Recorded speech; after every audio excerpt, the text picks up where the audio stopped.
Hangtod karon, mga nahibiling haligi sa mga nasunog nga mga balay ang makita nga nagbarog sa Asinan Kasanyangan, Zamboanga City. Pipila pa lang ang nakapatukod og balik human sa dakong sunog niadtong milabay nga bulan sa Pebrero nga 254 ka mga balay ang naugdaw. Gikumpirma ni Zamboanga City Housing Officer Rodrigo Paguta Isidro nga sugda na ang survey sa luna aron dili maglisod ang mga biktima sa sunog nga anaa sa mga evacuation center ug ang uban nakipuyo sa ilang mga paryente.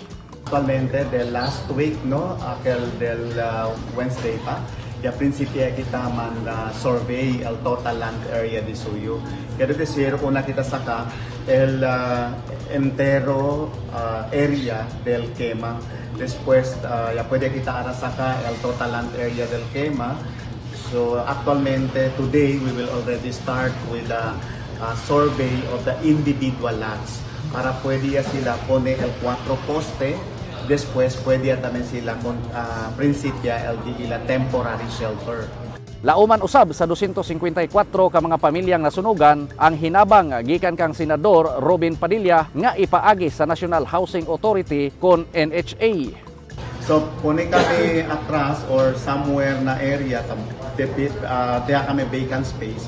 Pone kami just below or 10 units temporary shelter para silikyan ta planta permanent shelter using the funds of Senator Robin Padilla. So pwede ane kon el just pamilya manda ane na temporary shelter while ta planta dila permanent shelter na area. Tulo ka mga urban association sa Zamboanga gidasig nga magpili og mga opisyal. Samtang gisuportahan sa lokal nga panggamhanan sa Zamboanga City ang mga urban poor association sa syudad aron dili sila ilhong kolorom. Gidasig ang tulo ka mga urban poor homeowners association nga gilangkuban sa Nuevo Esperanza CMP LFH Home Associations Federation Incorporated, DNP Homeowners Association Federation Incorporated o RNR Homeowners Association Federation Incorporated o nga magkahiusa. Busa nanumpa kang Mayor Jan Dalipe ang mga bag-ong napiling opisyales sa asosasyon sa City Hall kaganinang buntag Marso 13. Nagkatibulaag ug walay klaro ang mga opisyal sa tulo ka mga urban poor association sa Zamboanga City.